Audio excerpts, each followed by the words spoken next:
Hey everybody, so my name's Alex, and I've been seeing a lot of videos and stuff on YouTube about Bible prophecy and about uh, visions and stuff like that, and so I kind of just felt, today's been a crazy day, right? And I've just been really feeling it weighing on my heart to tell my story about how I came to faith and um, since then, a couple of the signs and visions and stuff that I've experienced in my life, and um, but today in this video, I just wanted to talk about uh, my coming to faith, and so uh, I'm 23 now, and I was 15 then. So just to give you a little bit of context, uh, I came from a really poor family, and I was homeless twice. I was homeless when I was, 5 or 6 years old, and then again when I was 15, and that was longer. First time I didn't know what was going on.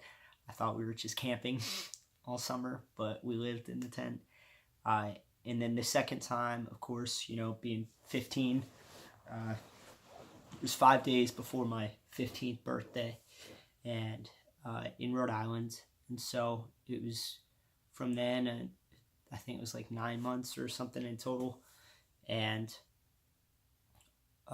so, anyways, that I wouldn't even say was the hard part. After that, my mom had met my now stepdad Mike, and we had moved in with them. And I just hope this story kind of encourages someone, even if it's just one person. Yeah. So, anyways, so there we were, right? We were living in. I was living in this new apartment in a new town, and my sisters, one of them had just joined the Air Force, the middle child, and my oldest sister, she lived in another town, in another part of the state, and so it was a new town. I had no friends. I was still 15, and it was the middle of October in Rhode Island, and so in 2010, and so anyways, it was a really bad time in my life, and I was just in a really dark place. I had no friends. I had no family around. My mom was always working with with Mike at the restaurant down in Newport, and they had a little cafe or whatnot. And so I didn't have a job. Both of my sisters had jobs by the time they were 15, and so I was just really, I was depressed, and I never got it diagnosed. Geez, I don't even know when we ever really went to the doctor, so to get diagnosed with anything like that. So, and I'm kind of thankful that they didn't. And so, but anyways, we're coming into the winter, and I was just tired. Every day I would go to school. I'd have no friends still at the end of the day, and then I was just alone all the time. I was just alone, and I just felt alone. And I had no friends. I had no love life. That wasn't even like a thing that I wished I did, but I couldn't even have, I didn't have a car or anything, and that was my only way of really viewing. I wanted to be able to take a girl out, whatever. And so my mom raised me to be a gentleman. And so, yeah, it's just a really sad time in my life. And so one day, I decided that I didn't want to have another sad day. And so I remember getting off the bus from school, and I remember stepping off the bus and just knowing that this is the day I was going to kill myself. And so I went home, and of course I was alone again, and I walked in the house and I went down into the basement where my room was, and it's the first and the only time that I've ever uh, gone down that road. And so I was in this dark basement, and even the walls were black because it was just insulation covered by like garbage bags or something. And I just remember being down there in this dark basement, and I remember the only lights that were on were over the washer and dryer, and I just sat there in the darkness, and I started making a decision that I couldn't go back from. And I was committed, and I was making this decision. And so all of a sudden, out of nowhere, was this thought. And it wasn't like a voice or anything. It was like a recurring thought. Like when you watch the news and you see the bottom of the screen, the words just scrolling past. And that was what it was like. It was like a song that wouldn't, you couldn't get out of your head. And it kept telling me, call Dad. Call Dad. Call Dad. And I didn't understand at all. So to give you a little bit more context, my dad left when I was 4 years old. He had divorced my mom. He suffered from alcoholism, and he was in and out of jail, and we didn't really see him a lot growing up. I had little to no contact with him, and I didn't know much about him. I just knew he was alive. And so there was no reason even for this thought. It didn't make any sense. So that was the first thing that kind of alerted me. It was like, what? Why? But it kept saying, call Dad, call Dad, call Dad, call Dad. And it just wouldn't get out of my head. And so I was like, no. And I remember just seeing that, the crimson red of the blood shining in that little bit of light. And there it was again. And it wouldn't let up. And it got stronger and stronger. It just kept saying, call Dad, call Dad, call Dad. And eventually, I listened. I was like, okay, fine. And I didn't even know if I had his number. So he had come back into my life and the life of my siblings that past winter, just after we had become homeless. One of my sisters, myself, and my mom. And we were living in the car, and I didn't even know if I had his number.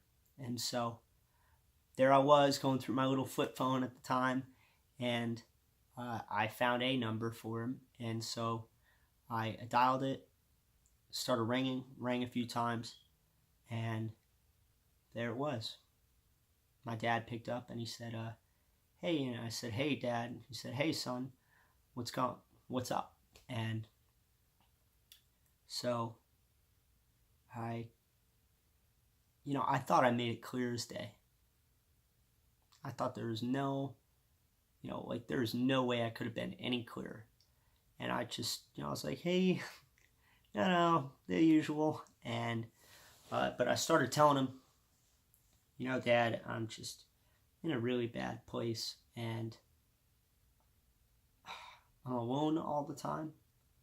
I feel unloved. I feel like no one cares about me. I feel like it's just me.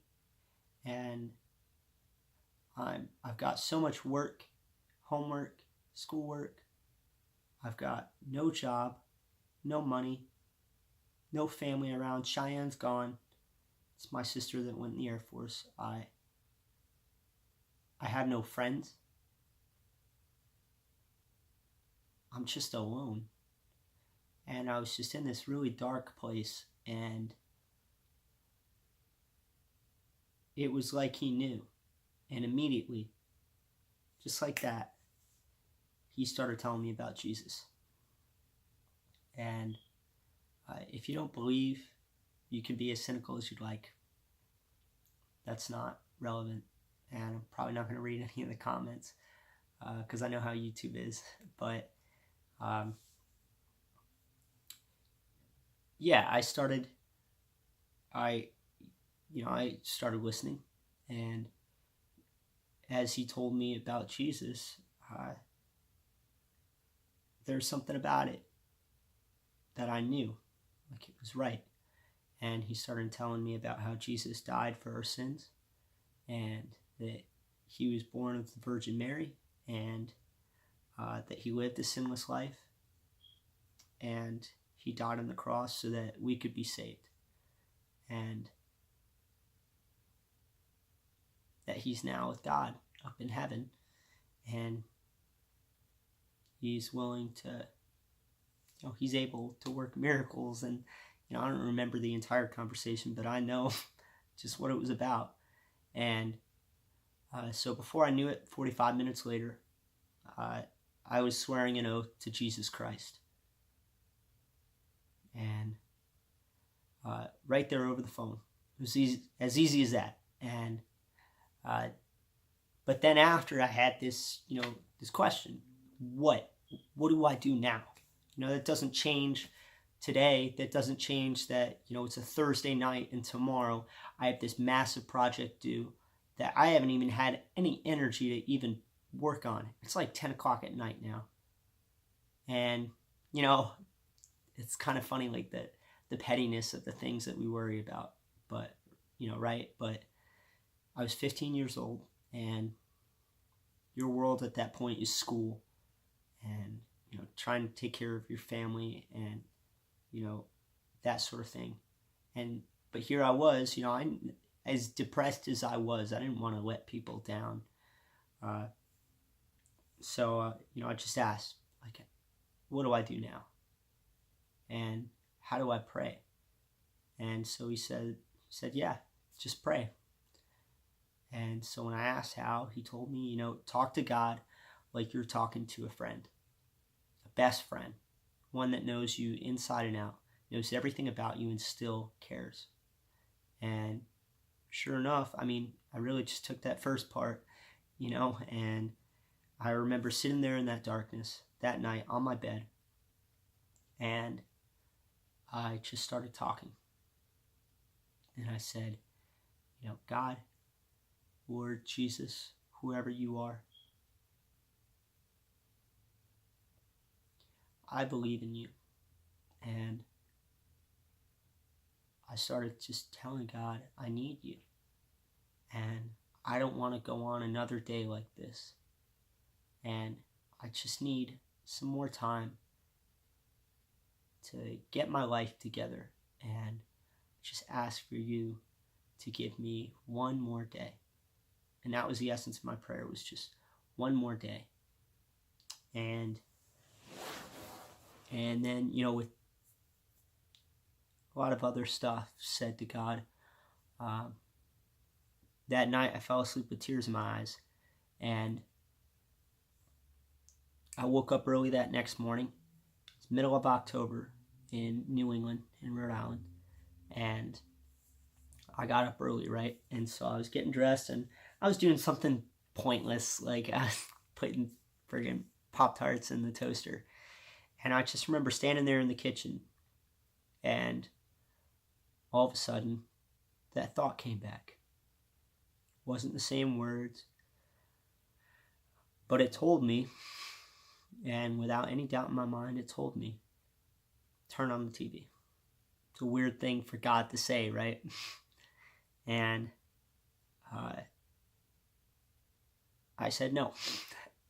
And so, but it kept going, and it kept saying it, and it kept saying, like I couldn't get this song out of my head. It's like, turn on the TV, turn on the TV, turn on the TV. I kept saying no, no, no. But it wouldn't let up, and it got stronger, and it got deeper, and it got, it started like getting into my mind, and it just kept saying, turn on the TV, turn on the TV, turn on the TV. So finally I gave in, and I just said, okay, fine, whatever, okay. Of course, I'm new to the faith at the time, and I went over and I grabbed the little remote and pressed the power button on the TV, and I started just flipping through the channels.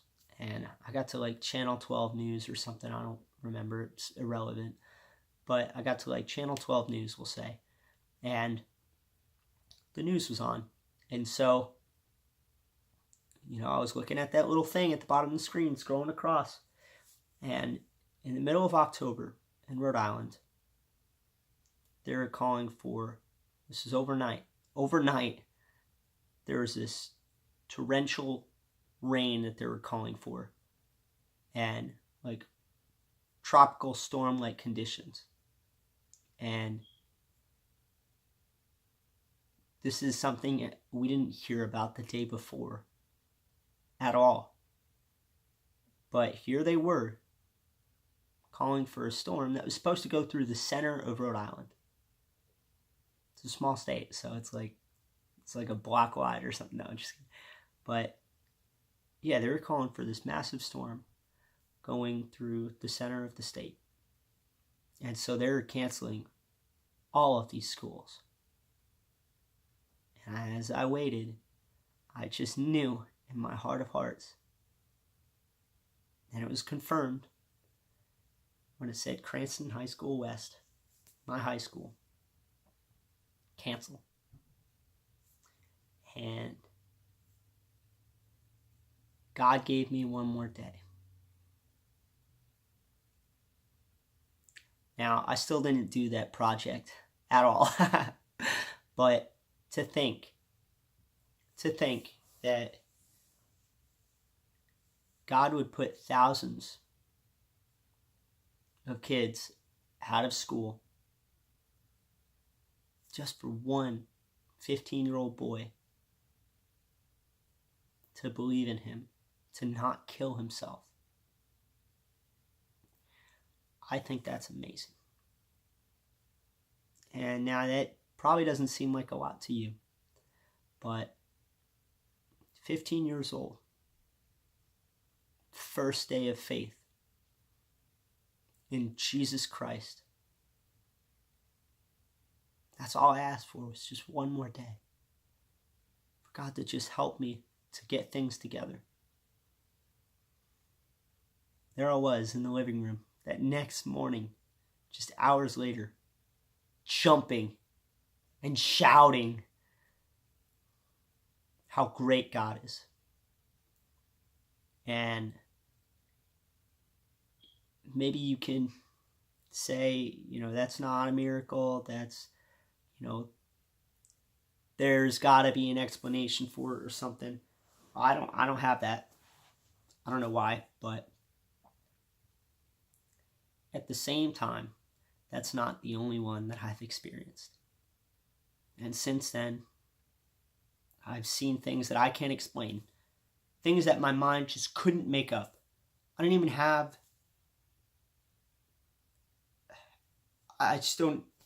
barely even have words to describe those.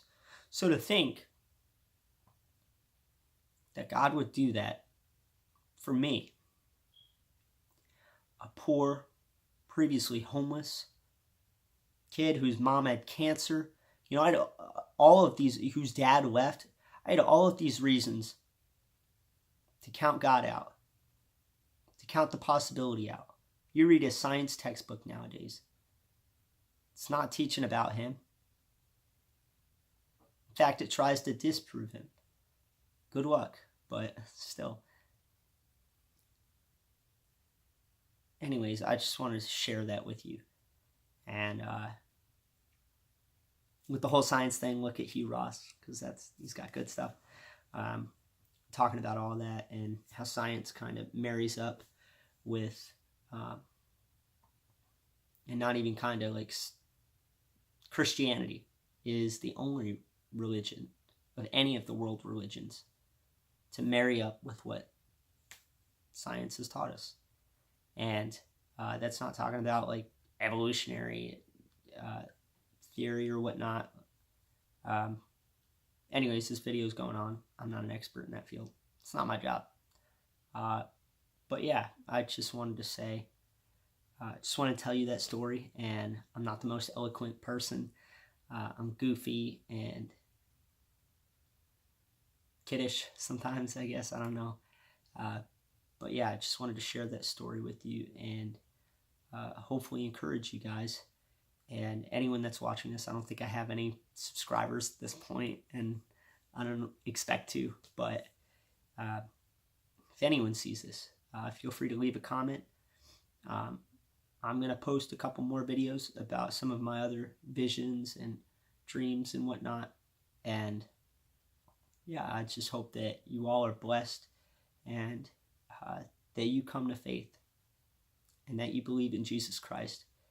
And there's 1,000,001 books that you could read that talks about the reason for our hope.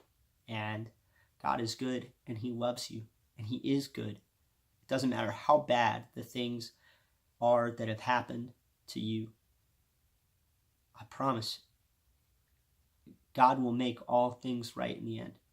That's His promise. That's not even mine. He will make all things right in the end. How? I don't know. But I live a life based on promises. It's not explanations. But the God I serve is one who's good on His promises. He makes good on them, and He's faithful. And again, I'm not eloquent at all, but I have a heart that aims to know God and to seek God and to be the best man that I can be for Him. And so with that, definitely look at Case for Christ by Lee Strobel and A Reason for God by Timothy Keller. Both amazing books. I haven't finished Mere Christianity by C.S. Lewis, but so far it's good. Like 40 pages in, so it doesn't really count. And also, favorite book to put on that reading list you should check out is the Bible. And there's a bunch of cool versions too. There's even friggin' the Action Bible if you're a nerd like me. So anyways, this video has gone on way too long, and I apologize if I've wasted the time, but I wish you all the very best and continue to do good things and find God, Semper Fidelis, and stay motivated. God bless.